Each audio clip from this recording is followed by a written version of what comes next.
Bill സാറിന് അയച്ചു, refund വന്നു. ഇതില് വേറെ എന്താണ് സാർ നമുക്ക് തരാൻ പറ്റുക? രണ്ടാമത് സാർ കറക്റ്റ് ചെയ്ത അയച്ചുള്ള സാറിന് അയച്ചു. നിങ്ങളിപ്പോ തന്നതെന്ന് വെച്ച് കഴിഞ്ഞാൽ അവിടെ നിങ്ങൾ ക്യാഷ് റിസീവ് ചെയ്തതിന്റെ ഒരു റെസീപ്റ്റ് നിങ്ങൾ തന്നു. യൂണിമണി വെഞ്ഞാറമൂട് ഓഫീസിൽ നിന്ന് പ്രിന്റ് ചെയ്ത ഒരു സാധനം അയച്ചു തന്നു. അല്ല, ഇതില് സാർ അതിനുശേഷം മനസ്സിലാക്കേണ്ട ഒരു കാര്യം എന്തെന്ന് അറിയാം, നമ്മൾ കറക്റ്റ് ആയിട്ട് ആണ് ഇത് പ്രോപ്പർ ആയിട്ട് ഇന്റർമീഡിയറ്ററി ചേഞ്ച് ആവാതിരുന്നിരുന്നതിൽ പിറ്റേ ദിവസം സാറിന് 6 ലക്ഷത്തിനുള്ള ആ ബില്ല് പ്രകാരമുള്ള എമൗണ്ട് അവിടെ കിട്ടില്ലായിരുന്നോ? ഇല്ല, നിങ്ങൾ ഒരിക്കലും അങ്ങനെ ചെയ്തിട്ടില്ലല്ലോ. ഏത് പ്രാവശ്യമാണ് നിങ്ങൾ ഒരു ദിവസം കൊണ്ട് മണി ഇവിടെ എത്തിച്ചിട്ടുള്ളത്? അത് സാറൊന്ന് എക്സ്പ്ലെയിൻ ചെയ്യും. അല്ല, ഏത് പ്രാവശ്യമാണ്? അല്ല, ഈ 2024 നിങ്ങൾ ഏത് പ്രാവശ്യമാണ് ഒരു ദിവസം കൊണ്ട് മണി ഇവിടെ എത്തിച്ചിട്ടുള്ളത്? ഏതെങ്കിലും ഒരു ട്രാൻസാക്ഷൻ നിങ്ങൾ ഒരു ദിവസം കൊണ്ട് ഇവിടെ എത്തിച്ചിട്ടുണ്ടോ? ആ ബില്ലിൽ മെൻഷൻ ചെയ്തിട്ടുള്ളതെന്ന് $1 കുറഞ്ഞ ഏതെങ്കിലും പ്രാവശ്യം സാറിന് കിട്ടിയിട്ടുണ്ടോ?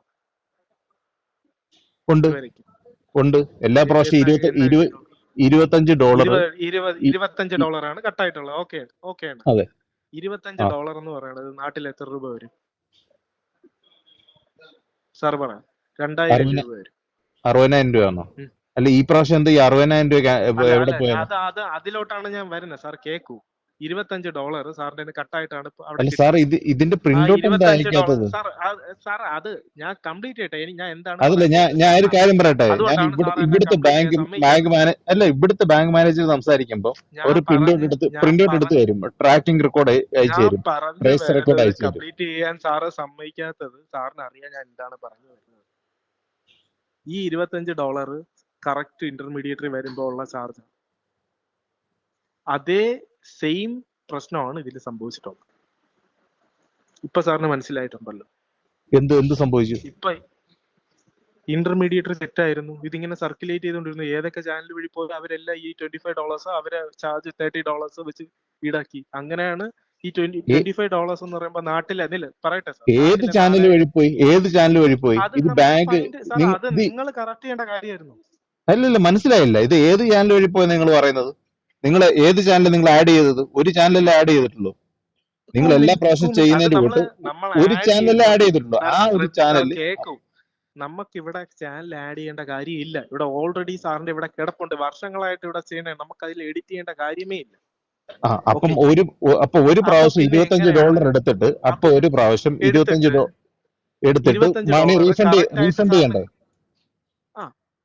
ആണല്ലോ, അത് സാറിന് മനസ്സിലായല്ലോ. ഒരു പ്രാവശ്യം നമ്മൾ തെറ്റായിട്ട് പോയി കറക്റ്റ് ആയിട്ട് പോയി കഴിഞ്ഞാൽ അവർ ആ ഇന്റർമീഡിയറ്ററി ചാർജ് പിടിക്കുന്നത് $25 ആണ്.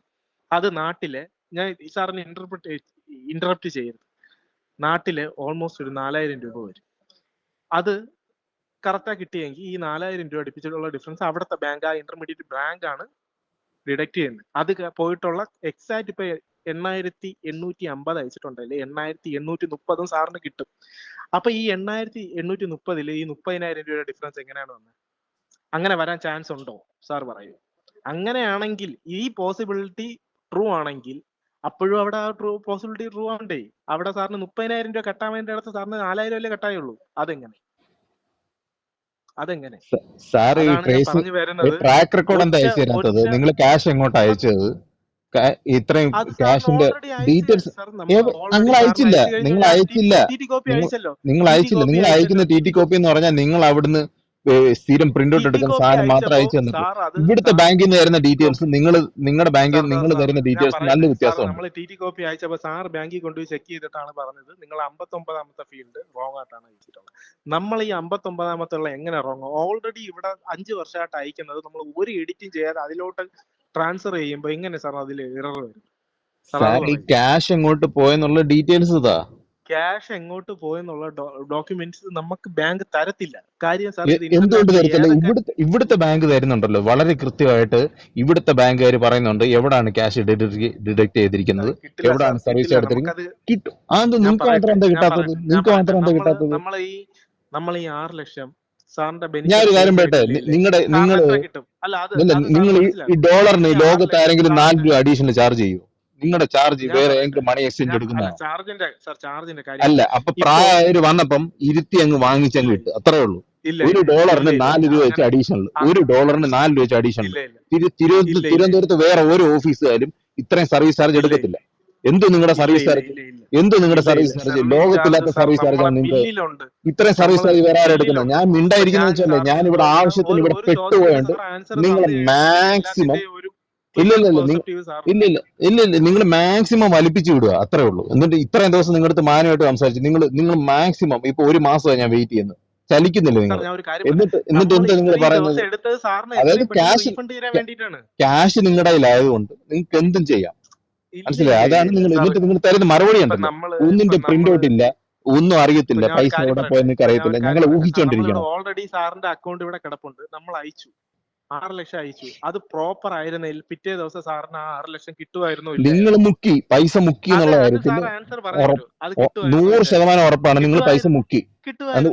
ഒന്ന് സോ നിങ്ങൾ സോ പ്രിന്റ് ഔട്ടിന്റെ നമ്മൾ അകത്ത് ഇതൊന്ന് ഗ്രാബ് ചെയ്തു എന്ന് പറയണേല് ഗ്രാബ് ഒരു ചെയ്തു, 100% ഗ്രാബ് ചെയ്തു എന്നുള്ളതിന് എങ്ങനെ യാതൊരുവിധ സംശയമില്ല. നിങ്ങൾ ആ അത് പ്രിന്റ് ഔട്ടിന്റെ അത് അകത്ത് എങ്ങനെ എങ്ങനെ ലോകത്തില്ലാത്ത ഗ്രാബ് ചെയ്തു? ലോകത്തില്ലാത്ത നീ എന്ത് 4 രൂപ എന്തോ അഡീഷണൽ, $1 4 രൂപ എന്തോ അഡീഷണൽ എടുക്കുന്നത്? സാർ സാർ അതാണ് അതാണ് പറയുന്നത്. സാർ ഈ ഓൺലൈൻ റേറ്റ് നോക്കിയിട്ടാണ് നമ്മൾ ചാർജ് ചെയ്യുന്നത്. ഓൺലൈൻ ഓൺലൈൻ റേറ്റ് അല്ല, റേറ്റും എക്സ്ചേഞ്ച് ഞാൻ റേറ്റും ഡിഫറെന്റ് ആണ്. ഞാൻ അവിടെ വന്ന് വേറെ മണി എക്സ്ചേഞ്ചുകാരായിട്ട് നമ്മള് സംസാരിച്ചിട്ടുണ്ട്, നമ്മൾ ഫോറിൻ മണി ഞാൻ ഒരു എക്സ്ചേഞ്ചുകാരായിട്ട് കാര്യം ഞാൻ പറയട്ടെ സംസാരിച്ചിട്ടുണ്ട് സാർ. ഞാൻ പേഴ്സണലി. ഒരു നിങ്ങളുടെ കാര്യം അടുത്ത് പറയട്ടെ. വന്ന് സംസാരിച്ചിട്ടുണ്ട്. അന്നേരം നിങ്ങൾ ചെയ്തത് ഞാൻ എന്താണെന്നറിയോ? ഒരു കാര്യം നിങ്ങൾ പറയട്ടെ കഴിഞ്ഞ സാർ. നമ്മൾ ആദ്യത്തെ 2 ഓൺലൈനിൽ വർഷം കാണുന്ന റേറ്റും നമുക്ക് ഫോറിൻ നിങ്ങൾ എക്സ്ചേഞ്ച് സെറ്റിൽമെന്റ് മാന്യമായിട്ട് ചെയ്തു, റേറ്റും ഡിഫറെന്റ് ആണ്. 1.5 രൂപ 2 രൂപ വെച്ച് ചെയ്തു. പിന്നെ നിങ്ങൾ ഈ കാണിച്ചു വെച്ചിരിക്കുന്നത് നിങ്ങൾക്ക് എന്ത് ലോകത്തില്ലാത്ത റേറ്റ്, ലോകത്തില്ലാത്ത സർവീസ് ചാർജ്. ഇപ്പൊ എന്ത് 60,000 നിങ്ങൾ എങ്ങനെയാണ് ഇത് ഈ കോപ്പപ്പ് ചെയ്യുന്നത്? എന്താണ് ഇതിന്റെ സൊല്യൂഷൻ? നിങ്ങൾ പ്രിന്റ് ഔട്ട് 60,000 എത്ര രൂപയാണ് വ്യത്യാസമുള്ളത്? ഞാൻ നോക്കട്ടെ. ഇത് ഒരിക്കലും നിങ്ങൾ ഇത് എഴുതി ചേർക്കും?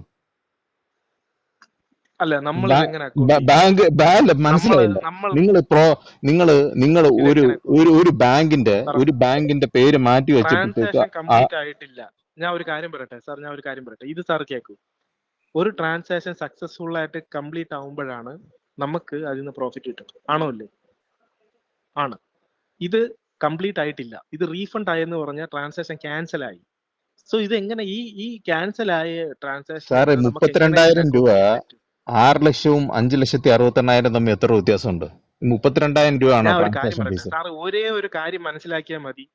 ഈ ഇന്റർമീഡിയറ്ററിയും ബെനിഫിഷ്യറിയും പ്രോപ്പർ ആയിരുന്നെങ്കിൽ പിറ്റേ ദിവസം സാറിന് ഈ $20 കട്ടായിട്ടുള്ളത് നിങ്ങൾ അവിടെ ഈ കിട്ടുമായിരുന്നോ? കഴിഞ്ഞ 4 $20 വർഷത്തിൽ ഇല്ല, കിട്ടത്തില്ല. ഈ ഞാൻ കഴിഞ്ഞ 4 ചോദിക്കണേന്റെ വർഷത്തിനിടയ്ക്ക് നിങ്ങൾ പൈസ ഞാൻ മാക്സിമം സാർ ഉപയോഗിച്ചതിന് സാർ ശേഷം വീണ്ടും മാത്രമേ ഇവിടെ പഴയത് പൈസ വരുന്നുള്ളൂ. പറഞ്ഞുകൊണ്ടിരിക്കാതെ ഞാൻ ചോദിക്കണേന്റെ ഈ- എക്സാക്ട് ആയിട്ടുള്ള ആൻസർ ഇപ്പൊ ഈ നിങ്ങൾ എനിക്ക് $20 പ്രിന്റഡ് ഡോക്യുമെന്റ്സ് തരിക, ഇല്ല ഇല്ല എന്താണ് നിങ്ങൾ സാർ ക്യാഷ് ഇതിന്റെ ചെയ്തതെന്നുള്ളത്. ആൻസർ പറയുക. സാർ ഇതിന്റെ ആൻസർ പറയുക. സാർ തന്ന നിങ്ങൾ ബെനിഫിഷ്യറി പ്രോപ്പർ ആയിരുന്നുവെങ്കിൽ പിറ്റേ ദിവസം നിങ്ങൾ സാറിന് ഈ $20 അല്ലാതെ കട്ടായിട്ട് സാറിന് അവിടെ കിട്ടുമായിരുന്നോ നിങ്ങൾക്ക് ഇല്ലയോ? നിങ്ങൾ അവിടുന്ന് ഡോക്യുമെന്റ്സ് അയച്ചതിന് ശേഷം ആ രണ്ടാമത്തെ മൂന്നാമത്തെ സാർ ദിവസം ഇവിടുത്തെ സാർ ബാങ്കിൽ നിന്ന് ഞാൻ വേറെ പ്രോപ്പർ സൈന് വേ- സീൽ ചെയ്ത് വേ- ഡോക്യുമെന്റ്സ് അയച്ച സാർ രേഖ ഉണ്ട് വേറെ എന്റെ കയ്യിൽ. ടോപ്പിക്കിലോട്ട് പോകാം. സാർ നിങ്ങളിത് വേറെ ആദ്യമായിട്ടല്ല, ടോപ്പിക്കിലോട്ട് ഞാൻ ആദ്യത്തെ ക്ലയന്റ് ആയിരിക്കത്തില്ല നിങ്ങൾ ഈ ഞാൻ ചെയ്യുന്നത്. ചോദിക്കണത് സാർ. ഞാൻ ചോദിക്കണ ഒരേ ഒരു കാര്യമുള്ളൂ. നിങ്ങൾ സാർ വ്യക്തമായ തന്ന രേഖ ബെനിഫിഷ്യറി തരിക, പ്രോപ്പർ ആയിരുന്നേല് ഇത്രയും പൈസ എവിടെ പോയി ഇന്റർമീഡിയറ്ററി എന്നുള്ളതിന്റെ ചാർജ് ആയ $20 ഒഴികെ പ്രിന്റഡ് ഡോക്യുമെന്റ്സ് പിറ്റേ വേണം. ദിവസം സാറിന് കിട്ടുമായിരുന്നോ ഇല്ലേ? കിട്ടുമായിരുന്നു. അപ്പോ ഇല്ല, നിങ്ങൾ ഇത് ഇതുവരെയ്ക്കും അങ്ങനെ റോങ് ആണ്. ചെയ്തിട്ടില്ല. പിന്നെ എങ്ങനെയാണ് കിട്ടുന്നത്? ഇല്ല ഇതുവരെയ്ക്കും നിങ്ങൾ ഒരു ദിവസം ചെയ്തിട്ടില്ല. കൊണ്ട് തന്നിട്ടുണ്ടോ? ഒരു ദിവസം കൊണ്ട് നിങ്ങൾ തന്നിട്ടുണ്ടോ എന്നെങ്കിലും? സാറ് തന്നെയാണ് ഇത് റെക്കോർഡഡ് ആണ്. സാറ് തന്നെ പറഞ്ഞിട്ടുണ്ട് മുമ്പെല്ലാം അയച്ചപ്പോ ഇവിടെ എനിക്ക് റെക്കോർഡ് എന്ന് പറഞ്ഞാൽ $20 ആണ് കട്ടായിട്ടുള്ളത്. എനിക്ക് എല്ലാ ട്രാൻസാക്ഷന്റെ റെക്കോർഡ് ഉണ്ട് എന്റെ കയ്യില്. നിങ്ങൾ എപ്പോഴാണ് പൈസ ഇവിടെ ക്രെഡിറ്റ് ആക്കിയത്, എപ്പോഴാണ് നിങ്ങൾ പൈസ വാങ്ങിച്ച് ബില്ല് എനിക്ക് തരുന്നത്? $20 കുറഞ്ഞാണ് കൂടുതലും കിട്ടിയിട്ടുള്ളത്. $20 എന്ന് പറയുമ്പോൾ നാട്ടിലെ ഓൾമോസ്റ്റ് ഒരു 2,000-3,000 രൂപ അടുപ്പിച്ചേ വരുള്ളൂ. അപ്പോ ഈ അതല്ലേ 30,000 സാർ, അവിടെ എങ്ങനെയാണ് സാർ നിൽക്ക്. കൂടുന്നത്? ഈ $3,000 32,000 രൂപയും തമ്മിൽ വ്യത്യാസം ഇല്ലയോ? ഈ 3,000 രൂപയും 32,000 രൂപയും വ്യത്യാസം ഉണ്ടോ? വ്യത്യാസമുണ്ട്. എന്ത് 10 ഞാൻ ഇരട്ടി? പറയട്ടെ. നിങ്ങൾ എന്ത് പറയുന്നത്? നമ്മളെ 10 ഇരട്ടി നിങ്ങൾ ചാർജ് ചെയ്തോ? റീഫണ്ട് ചെയ്ത് നമ്മളെ ബില്ലുണ്ടല്ലോ. പൈസ റീഫണ്ട് ചെയ്യുന്നതിന് നമ്മള് 32,000 ഞാൻ രൂപ ഒരു ചാർജ്. കാര്യം പറയട്ടെ സാർ. $6,855 $20 പോയിട്ടുള്ളത് അവിടെ കറക്റ്റ് സാറിന് കിട്ടേണ്ടതല്ലേ? അത് കിട്ടാത്തതിന്റെ റീസൺ എന്താണ്? ഇത് സാറിന്റെ അക്കൗണ്ടിലോട്ട് വരാത്തതിന്റെ റീസൺ എന്താണ്? അത് സാർ പറയും. ഇത് സാർ എനിക്ക് 19-ാം തീയതി അയച്ച വോയിസ് എന്റെ കയ്യിലുണ്ട്. ഇന്റർമീഡിയറ്ററി ചേഞ്ച് ആയിട്ടുണ്ട്. ബാങ്ക് എന്നെ ഇൻഫോം ചെയ്തിട്ടില്ല. സാർ, നിങ്ങൾ മാക്സിമം ബുദ്ധിമുട്ടാക്കാൻ ഉദ്ദേശിച്ചു കഴിഞ്ഞാൽ നിങ്ങൾ ബുദ്ധിമുട്ടാക്കും. കാരണം നിങ്ങളുടെ കയ്യിലാണ് ക്യാഷ് ഇരിക്കുന്നത്. 12-ാം തീയതി ചെയ്ത ട്രാൻസാക്ഷൻ അല്ലേ? നമ്മൾ 12-ാം തീയതി ബില്ല് ഇപ്പൊ കൊടുത്തില്ലേ? നിങ്ങൾ അയച്ചേക്കുന്നത് എനിക്ക് എന്നത്തേക്ക് കിട്ടും? ഈ ഒരു അമൗണ്ട് എന്നത്തേക്ക് കിട്ടും? ഇതിപ്പോ സാർ നമുക്ക് ഇതൊരു ഡിക്ലറേഷൻ എഴുതി തന്നാലേ നമുക്ക് ഇത് ചെയ്യാൻ പറ്റൂ. അതായത് ഇപ്പൊ നിങ്ങൾ ഇരിക്കുന്ന അമൗണ്ട് നിങ്ങൾ ചിന്തിക്കുന്നത് തരണോ വേണ്ട എന്നുള്ളതല്ലേ? അതല്ലേ നിങ്ങൾ അതല്ല, സംസാരിക്കുന്നത്? അത് ഓൾറെഡി അക്കൗണ്ടിൽ ക്രെഡിറ്റ് ആയല്ലോ. അത് ഓൾറെഡി മാഡത്തിന്റെ അക്കൗണ്ടിൽ ക്രെഡിറ്റ് ആയല്ലോ. നമുക്ക് ഡിക്ലറേഷൻ തരേണ്ടത് ഇതേപോലെ റിട്ടേൺ വന്നു കഴിഞ്ഞാൽ നമ്മളെ ഉത്തരവാദിത്വമല്ല. മീൻസ് നമ്മളെ റിസ്ക് ആണ്. 2 പ്രാവശ്യം റിജക്ഷൻ വന്നതാണ്. ഓൺ റിസ്കിൽ ചെയ്യുവാണെന്ന് ഇത് തരണം. കാരണം നമുക്ക് വിഷമമുണ്ട് സാർ. കാരണം 1-2 നിങ്ങൾ രൂപയല്ലേ. മാക്സിമം വിഷമിപ്പിച്ചു. അത് നിങ്ങൾ ആദ്യം മനസ്സിലാക്കുക. ഞാൻ ഇത്രയും കാലം സംസാരിക്കായിരുന്നത് വേറെ മാർഗ്ഗം ഇല്ലാത്തതുകൊണ്ടോ, വേറെ രാജ്യത്ത് വന്ന് കിടക്കുകയാണ്. ഒരു കാര്യം പിന്നെ എന്റെ വാപ്പായും ഉമ്മായും പ്രായമുള്ള മനുഷ്യരാ, അവര് വീട്ടിന്റെ അടുത്തുള്ള ആൾക്കാരായതുകൊണ്ട് നിങ്ങളെ മാക്സിമം ഡിപ്പെൻഡ് ചെയ്തു നിങ്ങളുടെ അടുത്ത് വന്നു, അത്രേ ഉള്ളൂ. അവര് മാറിപ്പോകാൻ തയ്യാറല്ല, അതാണ് വിഷയം. അത് നിങ്ങൾ മാക്സിമം മുതലാക്കുന്നു. നിങ്ങളെ വിശ്വസിക്കുന്നവരെ നിങ്ങൾ മുതലാക്കുന്നു, അതാണ് നിങ്ങൾ ചെയ്യുന്നത്. നിങ്ങൾ വിശ്വസിക്കുന്നവരെ കബളിപ്പിക്കുന്നു. ഇല്ല, ഞാൻ എന്റെ വീട്ടിൽ മാക്സിമം പറഞ്ഞു, വേറെ മണി എക്സ്ചേഞ്ച് വഴി അയക്കാൻ പറഞ്ഞു. നിങ്ങൾ എന്ത് ഈ ജനുവരി മാസം, ഈ കഴിഞ്ഞ ഡിസംബറിൽ അയച്ച പൈസ എന്തുകൊണ്ടാണ് ജനുവരി പകുതി ലാസ്റ്റ് ആയപ്പോ എനിക്ക് കിട്ടിയത്? അപ്പൊ നിങ്ങൾ അറിയാൻ വയ്യാത്തിട്ടാണോ? നിങ്ങൾ നിങ്ങൾ ഈ 4-5 വർഷമായിട്ട് മണി ട്രാൻസ്ഫർ നിങ്ങൾക്ക് അറിയത്തില്ലേ? നിങ്ങൾക്ക് അറിയാത്തോണ്ടാണ് ഇത് എവിടെ എന്താ എൻട്രി ചെയ്യണ്ടേ എന്നുള്ളത്. എന്നിട്ട് എന്റെ അടുത്ത് ചോദിക്കുക എവിടെ എന്താ എൻട്രി ചെയ്യണ്ടേ എന്നുള്ളത്. ബെനിഫിഷ്യറി ചേഞ്ച് ആയത് നമ്മളെ പ്രൊഫഷനിലുള്ള കാര്യം നമുക്ക് എങ്ങനെ അറിയാൻ പറ്റും സാർ? അവിടത്തെ ഇത് ചേഞ്ച് ആയിട്ടുള്ളത് നമുക്ക് എങ്ങനെ അറിയാൻ പറ്റും? എന്ത് സാർ ലോകത്തില്ലാത്ത തരത്തിൽ 32,000 രൂപ ആവിയായി പോയത്? 32,000 രൂപ നമ്മൾ എടുത്തിട്ടില്ല സാർ. നമ്മൾ അതിൽ ഒരു രൂപ എടുത്തില്ല. നമുക്ക് ബാങ്ക് ചാർജ് നിങ്ങൾ ട്രാൻസാക്ഷൻ ചെറിയൊരു ഫിഗർ ആണ് കിട്ടുന്നത്. ഇത്രയും വലിയൊരു ഫിഗർ ഒന്നും നമുക്ക് കിട്ടില്ല. അത് മനസ്സിലാവും. അതെനിക്ക് മനസ്സിലാവുന്നുണ്ട്. $1 4 വെച്ച് എടുക്കുമ്പോഴും സർവീസ് ചാർജ്, ലോകത്തില്ലാത്ത സർവീസ് ചാർജ് എടുക്കുമ്പോഴും നമുക്ക് മനസ്സിലാവുന്നുണ്ട് നിങ്ങൾക്ക് ഒന്നും കിട്ടുന്നില്ലെന്നുള്ളത്. അല്ല സാർ ഇപ്പൊ പറഞ്ഞല്ലോ. സാർ അല്ലല്ല, എന്റെ വാപ്പായും ഉമ്മായും വരും, അവരെ പറ്റിച്ചു വിട്ടാൽ മതി. അവര് മാറിപ്പോകാൻ തയ്യാറല്ല. അതുകൊണ്ടാണ് നിങ്ങൾ ഈ പൈസ വലിച്ചുകൊണ്ടിരിക്കുന്നത്. അവർ ഇനിയും കൊണ്ടുതരും. 1 ലക്ഷത്തോടെ അവര് കൊണ്ടുതരും. നിങ്ങൾ വാങ്ങിച്ചോണ്ടിരിക്കുക അവിടെ. എനിക്ക് വേറെ മാർഗമില്ല. എനിക്ക് ഇവിടെ പഠിച്ചല്ലേ പറ്റത്തുള്ളൂ. ഇത് ഒരു അണ്ടർസ്റ്റാൻഡിംഗ് ഇല്ല. നിങ്ങൾ വീട്ടിന്റെ അടുത്ത് ഇരുന്നോണ്ട് ഇമാതിരി പരിപാടിയാ. ഇല്ല സാർ. നമ്മള് ഒരിക്കലും പൈസ മൊത്തം അക്കൗണ്ട് ഇട്ടോണ്ട് നിങ്ങൾ വളരെ സ്നേഹത്തോടെ സംസാരിച്ചാൽ വിട്ടാൽ മതിയല്ലോ. നിങ്ങളുടെ ക്യാഷ് വന്നു കഴിഞ്ഞാൽ എനിക്ക് കട്ടാവാറുള്ളത് $20. ഈ ഒരു മാറ്ററിനെ കുറിച്ച് കഴിഞ്ഞ 3 ആഴ്ച നിങ്ങൾ സംസാരിക്കുന്നു. നാട്ടിൽ ഒരു 4,000 രൂപ വരും, അത്രേ ഉള്ളൂ. ഒക്ടോബർ 1 ഇവിടെ അവന്മാര് ഫൈൻ ചോദിച്ചോണ്ടിരിക്കുക. നിങ്ങൾ നൈസായിട്ട് പൈസ അക്കൗണ്ട് ഇട്ടോണ്ട് എന്നെ സമാധാനിപ്പിക്കുക. നിങ്ങൾ ഒരാളുടെ അടുത്തല്ല ചെയ്യുന്നത്, നിങ്ങൾക്ക് ചെയ്ത് ശീലമുണ്ട്. മനസ്സിലായില്ല? അത് വരാൻ പറഞ്ഞോളൂ. ഒരു ഡിക്ലറേഷൻ എഴുതുന്ന ഇന്ന് തന്നെ ചെയ്യാം. എന്ത് ഡിക്ലറേഷൻ? അവര് നിങ്ങൾക്ക് ഒരു 2 ലക്ഷം കൈ കൊണ്ട് തരും. 2 പ്രാവശ്യം റിജക്ഷൻ മനസ്സിലായില്ലേ? മൂന്നാമതും റിജക്ഷൻ വന്നു കഴിഞ്ഞാൽ ഇതേപോലെ എന്തെങ്കിലും റിട്ടേൺ വരുമ്പോൾ എമൗണ്ട് കുറയും. അത് നമുക്ക് ബെയർ ചെയ്യാൻ പറ്റില്ല. അത് ഒരു ഡിക്ലറേഷൻ എഴുതി തന്നാൽ നമുക്ക് ചെയ്യാം.